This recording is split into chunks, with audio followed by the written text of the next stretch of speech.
Hello दोस्तों, आज आप सीखोगे data entry in MS Excel की। एमएस एक्सेल में डाटा एंट्री कैसे करते हैं, मोस्ट इंपोर्टेंट क्लास होने वाली है। वीडियो को पूरा देखें। अगर आप एक्सेल में फास्ट और प्रोफेशनल तरीके से काम करना चाहते हैं तो सबसे पहले आपको डाटा एंट्री करनी सीखनी होगी, क्योंकि एक्सेल की पूरी दुनिया डाटा एंट्री से ही शुरू होती है। आज की क्लास में हम सीखेंगे एक्सेल में डाटा को कैसे एंटर करते हैं, वो भी बिल्कुल आसान तरीके से। Hello everyone, welcome back to Rawal computer education society.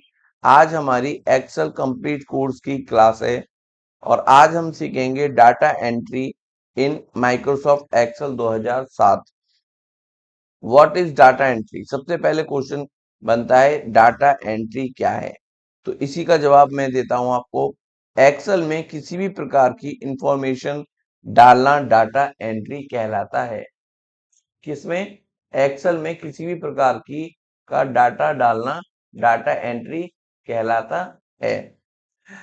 जैसे आप नाम ऐड करते हो, मोबाइल नंबर ऐड करते हो, मार्क्स ऐड करते हो, सैलरी ऐड करते हो, एड्रेस हो गया, डेट हो गई, प्रोडक्ट डिटेल्स हो गई आदि कुछ भी आप एंटर करते हो तो सब क्या कहलाता है?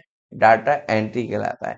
अब सवाल उठता है, how to enter data in cell. इस सेल में डाटा को एंटर कैसे करते हैं, कि एक सेल में डाटा को एंटर कैसे करते हैं? सबसे पहले किसी भी सेल पर क्लिक करें, किसी भी सेल पर क्लिक करें। अभी मैं आपको प्रैक्टिकल करके दिखाऊंगा। सबसे पहले किसी भी सेल पर क्लिक करें, किसी भी सेल पर क्लिक कर लें जहां पर भी आप डाटा को एंटर कराना चाहते हैं, जहां पर भी आप डाटा को एंटर कराना चाहते हैं। आप कीबोर्ड से कुछ भी टाइप करें और फिर एंटर बटन दबाएं। आपका डाटा जो है सेल के अंदर एंटर हो जाएगा। जैसे कि अभी मैं मैंने सेल को सेलेक्ट किया, ठीक है।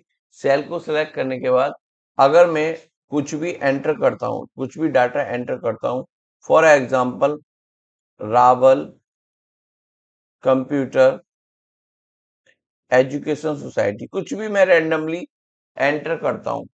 जब मैं कुछ भी एंटर करता हूं तो होता क्या है, डाटा अपना उस सेल के अंदर एंटर हो जाएगा।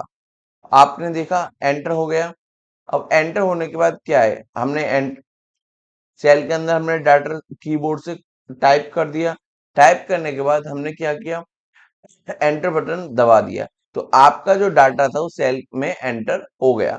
अब सवाल उठता है कि डाटा भी तो बहुत टाइप का होता है। डाटा एक्सेल में बहुत सारे टाइप का होता है, जैसे कि टेक्स्ट का डाटा हो गया। किसका डाटा हो गया? टेक्स्ट का डाटा हो गया, जो कि डाटा लेटर में होता है। उसे टेक्स्ट डाटा कहते हैं, उसे टेक्स्ट डाटा कहते हैं। जैसे मनोज हो गया, मनोज कंप्यूटर सेंटर हो गया, रावल कंप्यूटर हो गया, एक्सेल कोर्स हो गया, आपका कुछ भी नाम हो गया, ठीक है। तो वो किसके अंदर आएगा? वो टेक्स्ट डाटा के अंदर आएगा। फॉर एग्जांपल हम आपको दिखाते हैं भाई प्रैक्टिकल करके कि टेक्स्ट डाटा को कैसे एंटर करते हैं। तो आप टेक्स्ट डाटा को आप कोई भी सबसे पहले सेलेक्ट कर लीजिए सेल, और आपने पेस्ट करना है, आप पेस्ट कर दीजिए, ठीक है। क्योंकि डाटा एंट्री में तो यही होता है, आपको पेस्ट करना है, आप पेस्ट कर दीजिए। अभी ये डाटा किस प्रकार का था? ये डाटा टेक्स्ट टाइप का था। अभी हम दूसरे टाइप का डाटा देखते हैं। डाटा कैसा है? ये डाटा नंबर टाइप का है। जो डाटा नंबर में होता है उसे नंबर डाटा कहते हैं। जैसे जीरो, ये हो गया 100, 2500, और कुछ भी नंबर वगैरह कुछ भी जो कि आपका नंबर टाइप में, वो नंबर डाटा कहलाता है। सेम यही आपको कट कॉपी पेस्ट करना है, कहीं से कट कॉपी पेस्ट कर दीजिए। आपको कीबोर्ड से टाइप करना है, आप टाइप कर दीजिए, कुछ भी कर सकते हैं। डाटा एंटर करना है, टेक्स्ट टाइप का हो गया, नंबर टाइप का हो गया, ठीक है। किसी भी टाइप का हो सकता है डाटा आपका। जैसे कि आपका data date and time type का है, ठीक है। तो इसको अगर आपको कहीं से कॉपी पेस्ट करना है तो आप कॉपी पेस्ट करके डायरेक्ट भी कर सकते हैं और कीबोर्ड से टाइप करके भी कर सकते हैं। देखो, सेल को सिलेक्ट किया और पेस्ट कर दिया, आ गया। ठीक है, सेल को सेलेक्ट किया, पेस्ट कर दिया, आपका टाइम और डेट टाइप का डाटा आ गया।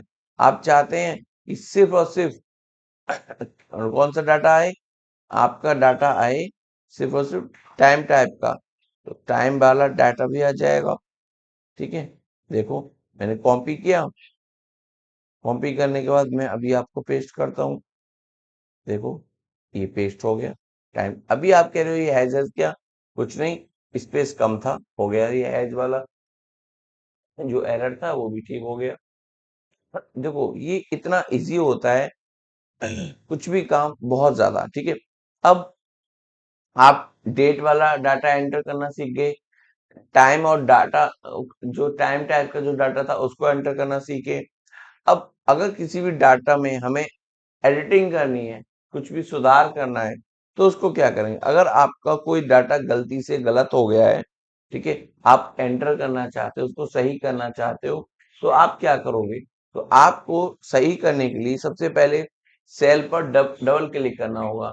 जिस भी सेल का डाटा आपको सही करना है, उस सेल पर आपको क्लिक करना होगा। मान चलिए मैं यहाँ पर ये सही करना चाहता हूँ कि मैं पीएम नहीं, एएम नहीं पीएम चाहता हूँ, तो मैंने टाइप कर दिया पीएम, हो गया, और एंटर बटन दबा दिया, हो गया आपका डाटा सही। एक तो ये तरीका हो गया। एक हो गया कि फॉर्मूला बार में मैं जाऊं और फॉर्मूला बार में जाने के बाद एएम को पीएम में बदल दूं, पीएम, ये हो गया। दोनों ही तरीकों से ये डाटा को हम एडिट कर सकते हैं, सही कर सकते हैं। तो आपको डाटा को सही करना भी आ गया।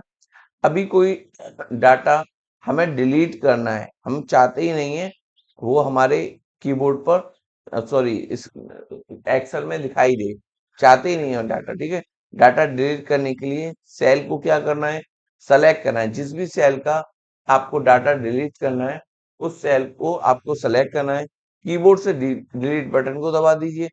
फॉर एग्जांपल मैं चाहता हूं, मैं इस डाटा को डिलीट करना चाहता हूं, मैं इस डाटा को डिलीट करना चाहता हूं, तो मैं क्या करूंगा, कीबोर्ड से डिलीट बटन को दबा दूंगा और वो डाटा डिलीट हो जाएगा। कीबोर्ड से मैंने डिलीट बटन दबा दिया और वो डाटा डिलीट हो गया। ठीक है, अब मैं चाहता था, अभी आगे देखते हैं, रीडू अंडू को देखते हैं और इसी में को हम यूज करके भी देखें। गलती से कुछ हट जाता है, गलती से कुछ भी हट जाता है, तो मैं उसे कैसे सही करूंगा।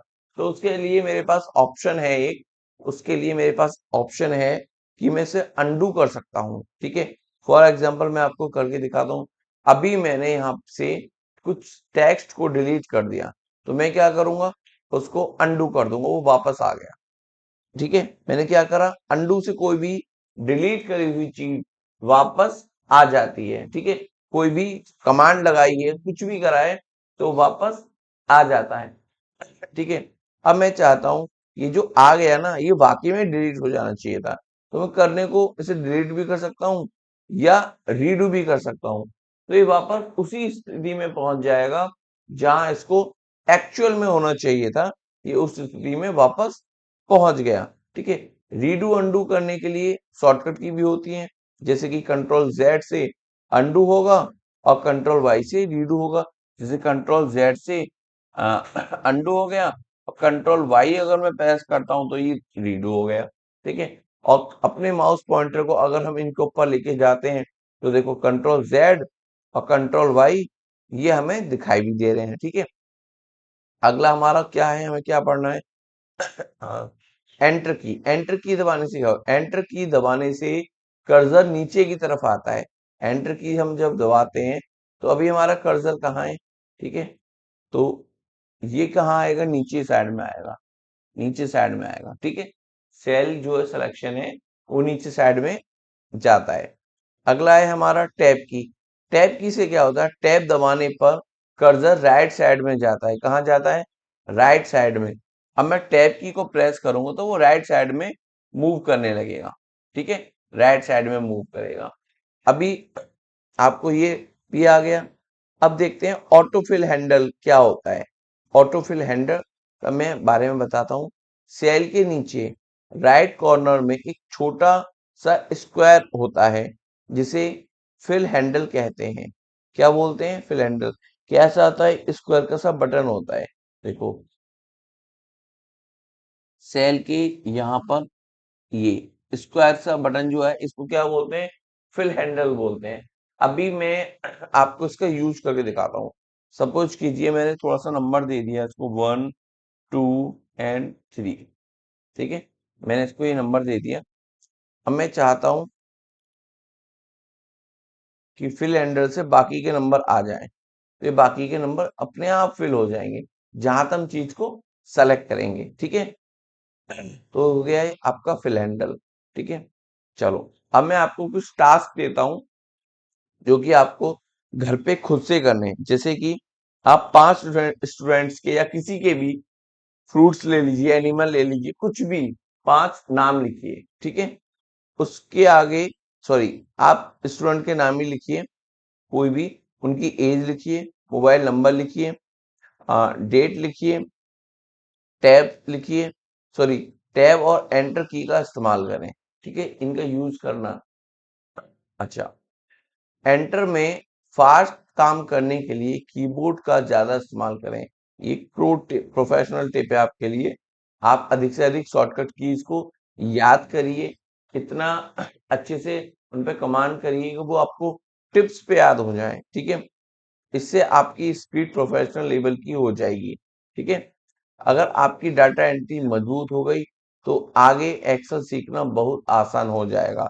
वीडियो पसंद आए तो लाइक करें, कमेंट करें, चैनल को शेयर करें, सब्सक्राइब करें और एक्सेल का कंप्लीट कोर्स की पूरी प्लेलिस्ट जरूर फॉलो करें।